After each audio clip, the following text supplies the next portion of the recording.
Hello, Assalamualaikum and good day everyone. My name is Siti Aminah and final year students for OUM, and this is for my final assignments for subject emergency response team XBDM4103. Talking about the idea and the strategy to develop the emergency response team for the Merdeka 188. Introduction: the PNB Merdeka Ventures near Berhad, fully owned and a striking milestones record in the constructions of its highly anticipated by completions of the final roof slabs, safely reaching its peak to level 118, becoming one of the tallest building in Malaysia, and which is the wholly owned subsidiary of Pemodalan National Berhad. Okay, so now I have listed down all of the idea of emergency response plan.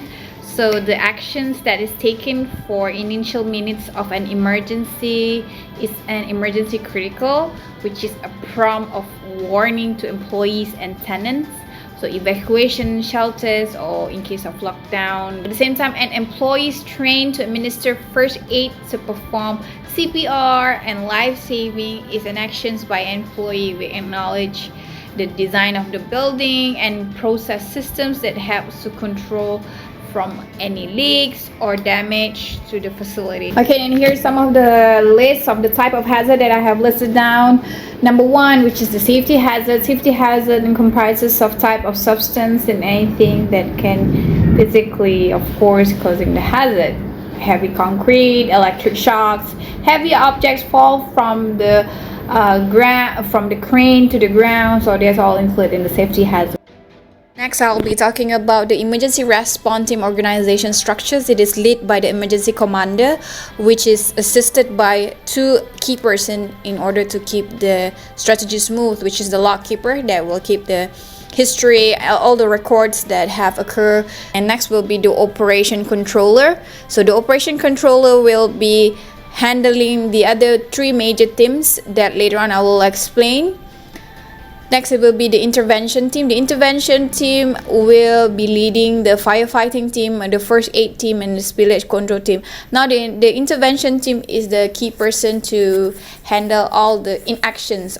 Next will be the logistic coordinator. The logistic coordinator will be handling anything that involving transportations, relocating from one station to another, and most importantly, the communication operator. So these are the person that will maintain communications between one side to another. Next will be the considerations for those tenants. A prompt manually evacuation system requires a warning system that can be heard throughout the building, includes the tenant and the employee as well. Fire alarm need to be tested regularly throughout the system to determine if it can be heard by all the occupants.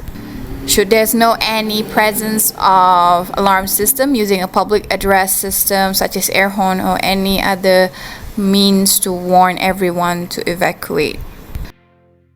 Yearly program for emergency response team. So routinely revise and updating their operational policies and procedures by ensuring that they are operating based on their best practice. To update the emergency preparedness program more frequently within every 2 years as if needed.